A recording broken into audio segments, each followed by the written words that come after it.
Hello बच्चों, let's see the question. So the question says consider the following statements and choose the correct options. Clear. बात करेंगे statement A के बारे में. 6 codons do not code for any amino acid. नहीं बेटा, ये वाली बात क्या हो जाएगी? इनकरेक्ट हो जाएगी बेटा, क्योंकि हम लोग जानते हैं सिर्फ 3 कोडॉन ऐसे हैं जो किसी भी अमाइनो एसिड को कोड नहीं करते हैं, और उनको हम लोग क्या बोलते हैं? स्टॉप कोडॉन बोलते हैं. देखिए कौन कौन से होते हैं स्टॉप कोडॉन. स्टॉप कोडॉन से बेटा बात करेंगे तो 3 होंगे.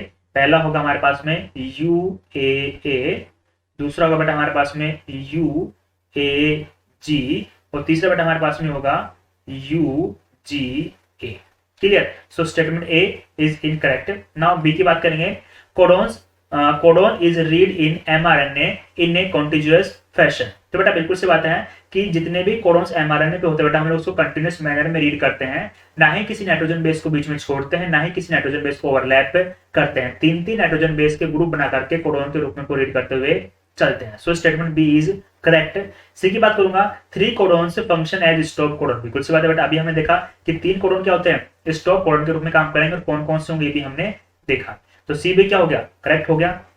बात करेंगे डी के बारे में. तो क्या बोल रहा है? The initiator codon AUG codes for methionine. बिल्कुल सी बात है बेटा. अब बात करेंगे AUG के बारे में. तो बेटा AUG कोडॉन 2 फंक्शन परफॉर्म करता है. पहला तो ये act as initiator,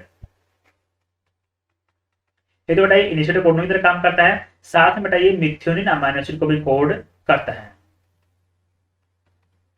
methionine amino acid को भी कोड करता है. 2 फंक्शन परफॉर्म करेगा. सो स्टेटमेंट डी भी क्या हो गया? करेक्ट हो गया. क्लियर. यानी कि बेटा सिर्फ और सिर्फ ए इनकरेक्ट है, बाकी बी सी डी क्या है? करेक्ट है. Clear. So according to this our correct answer will be option A. Best of luck.